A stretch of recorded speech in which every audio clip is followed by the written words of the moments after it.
Este video es un poco distinto a los que he subido, no cuenta con el fin de entretener sino de reflexionar sobre una cuestión que creo que va en auge, el cual es tema del quererse a uno mismo o autoestima, esta idea que hay en general de que es necesario amarse a sí mismo y donde como sociedad estamos constantemente empujando a otros a que lo hagan.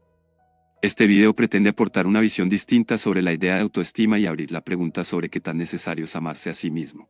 Las ideas propuestas aquí serán desde la mirada del psicoanálisis y el descubrimiento freudiano del inconsciente que va a infligir una herida narcisística a la humanidad, porque va a mostrar que esa figura no es más que un espejismo, ya que la mayor parte de las fuerzas que operan en los seres humanos escapan a su voluntad y no solo eso, sino que buena parte de los impulsos que nos guían se oponen a lo que nos conviene. De la autoestima se habla hasta la saciedad como una necesidad básica de cualquier ser humano. Se supone que tener confianza en uno mismo es lo fundamental para progresar y tener éxito, y muchos de los problemas que pueden aquejar a cualquiera serán achacados a la falta de autoestima. La hipótesis que voy a proponer es que la autoestima, el tenerse aprecio a uno mismo, si bien es algo que tiene su importancia, es un concepto aquejado de cierta banalidad que hace de pantalla para entender cuáles son las verdaderas dificultades que impiden a las personas sentirse bien y alcanzar sus metas. Si la soberbia era el pecado de creer que se puede vivir sin Dios, podríamos plantear que la promoción de la autoestima tiene que ver con creer que uno puede prescindir del inconsciente a la hora de enfrentarse al malestar. Si en la Edad Media el hombre corriente pensaba estar sujeto a los designios de un destino que le sobrepasaba, en nuestra época se vende el discurso contrario: si quieres lo puedes todo y todo depende de ti mismo. El hombre de nuestra época cree que es el quien maneja los hilos cuando no hace sino correr tras de sus pulsiones inconscientes, que cada vez le son más desconocidas, ocultas tras este mantra de la autoestima. Está bien la estima de sí, bien entendido en aquello en lo que uno lo merece. Pero, ¿qué es amarse a sí mismo exactamente? Voy a tratar de desarrollar esto, que básicamente tiene relación con la distinción que establecemos en psicoanálisis entre el yo y el sujeto. El momento actual se caracteriza por la exaltación del yo, que tiene mucho que ver con la imagen de uno mismo. La propuesta del psicoanálisis va a ser más bien escuchar al sujeto para orientarse mejor. Para el psicoanálisis, el amor al propio yo como instancia diferente a los objetos de amor exteriores es lo que Freud denominó narcisismo. Es interesante ir la referencia clásica del mito grecolatino de Narciso, cuya versión más conocida es la de las Metamorfosis de Ovidio. El Narciso del mito está dotado de una belleza excepcional y un orgullo desmesurado. El adivino Tiresias había anunciado de manera enigmática: solo vivirá mucho tiempo si no se conoce a sí mismo. Con estas palabras Ovidio metaforiza el maleficio del amor a la propia imagen. Es a causa de su hermosa apariencia que Narciso provoca encendidos deseos en jovencitos y muchachas, a los que rechazan razón de su orgullo. Un día, se cruza en su camino la ninfa Eco, quien, a causa de una antigua maldición, no sabe ni hablar ni callarse cuando se le habla, sino solo repetir los sonidos que oye. Eco se prenda de Narciso y Narciso la desdeña como a los demás. Abandonada, Eco se marchita y solo queda ella su voz. Para castigar a Narciso por el ultraje, los dioses le castigan a su vez a no poseer jamás el objeto de su amor. En una escena paradigmática vemos a Narciso estaciarse ante su reflejo en el agua justo antes de quedar inmovilizado y metamorfosearse primero en una estatua y después en una flor. Narciso ve una imagen nítida y exclama: pero, soy yo. He comprendido que mi imagen no me engaña. Ardo de amor por mí mismo. En ese instante Narciso queda petrificado. Eco alcanza entonces a abrazarlo, justo en el momento en que se transforma en una flor. El mito de Narciso dice algo del carácter mortífero del ensimismamiento en la propia persona, en la propia imagen. Será Lacan quien haga la crítica más contundente, no al concepto de autoestima en concreto, pero sí al culto al yo, poniendo el acento en el engaño que subyace a toda ilusión de identidad. Lacan aborda la cuestión del yo a través de su concepción del estadio del espejo, una de sus teorizaciones más conocidas, en la que habla de cómo se constituye la identidad partiendo de la experiencia del niño de pocos meses que experimenta una fuerte reacción de alegría ante su imagen en el espejo. Esto es un fenómeno netamente humano. A los animales no les interesa su propia imagen. Lacan se pregunta por qué la propia imagen es tan importante para el ser humano, por qué está tan entregado y sometido a ella.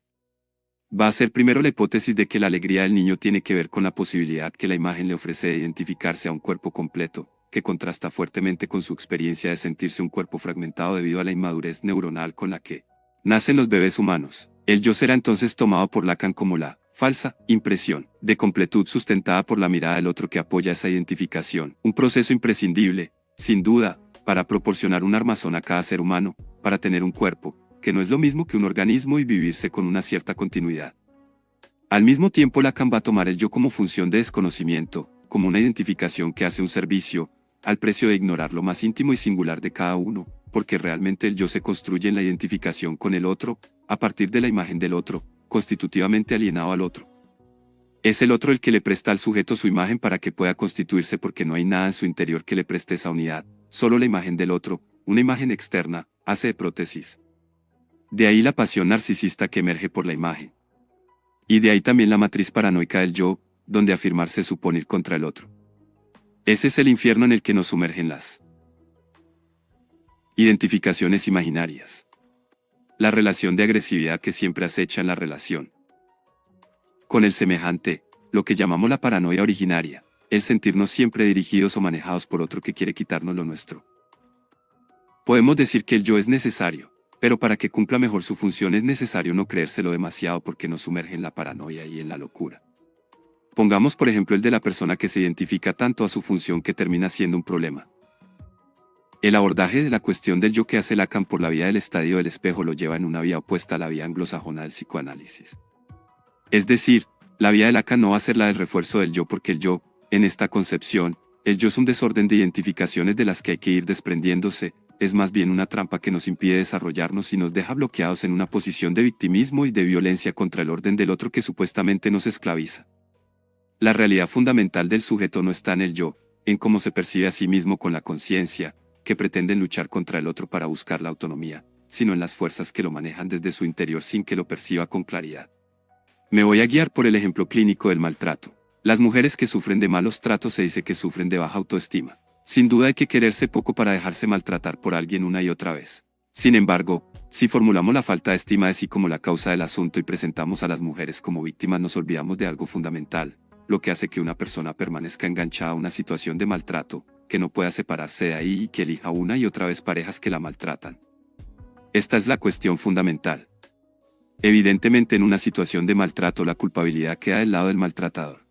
Pero si no abrimos la pregunta por la responsabilidad que la parte maltratada tiene en la situación, no habrá manera de encontrar una salida. Si nos empeñamos en convencer a esa mujer de que es muy valiosa, la empujamos a que se ame cuando en realidad hay algo de sí misma que no puede amar, que le resulta extremadamente extraño. Esa parte de sí misma que la empuja a encontrar parejas que la maltratan y a quedarse en esa situación. Pienso en un caso en el que la persona identificada con una madre en la misma situación, que soportando abnegadamente el maltrato y el desprecio año tras año se situaba como la única, la irreemplazable, la que hacía lo que ninguna haría, la que pelea tras pelea recogía al marido lleno de culpa que le imploraba perdón. Esa satisfacción de situarse como la única, la imprescindible, la que lo quiere como nadie lo querría, porque es un pobrecillo que no puede vivir sin ella, es una satisfacción que viene a rellenar el lugar de un enigma sobre lo que hace que una mujer pueda ser amada. Esa solución inconsciente de sacrificarse para que el otro la ame es la que ella encontró para tener un lugar. Pedirle que renuncie a ella es un poco dejarla en el vacío y la angustia, que es ella para el otro entonces. No es sencillo cambiar esas condiciones inconscientes y por eso a menudo son las propias mujeres las que infringen las órdenes de alejamiento y vuelven a vivir con sus maltratadores. Si nos guiamos por la brújula de dar valor al sujeto,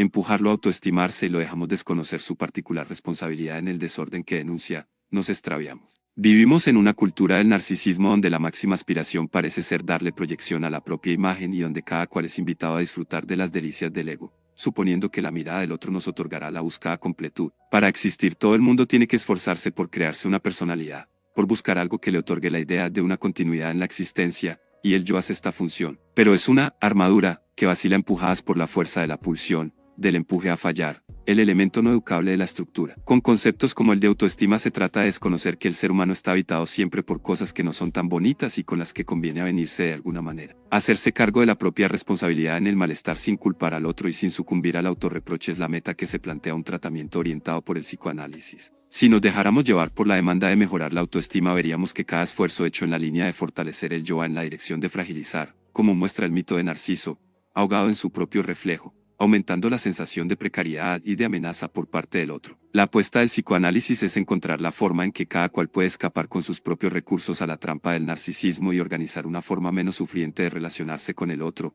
arreglándoselas con aquello de cada uno que no pasa por la razón y la simbolización. La sociedad actual acentúa el individualismo y a la vez la uniformidad. Nos lanza el mensaje contradictorio.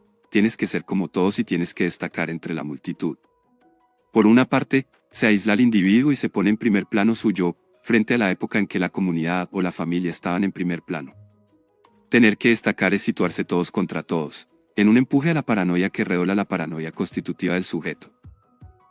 Un psicoanálisis parte del querer destacar, del amor a la propia imagen, verdadera enfermedad de los humanos, que nos condena a la guerra con el otro, para ir hacia su reverso. Se trata de amar lo más propio que hay en mí, generalmente desconocido y rechazado, de avenirme a ello y encontrar la buena forma de vivir con eso. Lo que uno puede localizar en un análisis, lo que verdaderamente es lo más propio de cada uno, lo que lo diferencia de todos y lo hace irreductible a los mandatos de la civilización. Esto, quizá, sí es más digno de amarse con un amor menos tonto que el amor a la propia imagen. ¿Y tú, estás de acuerdo con esta postura? Deja tus opiniones en los comentarios.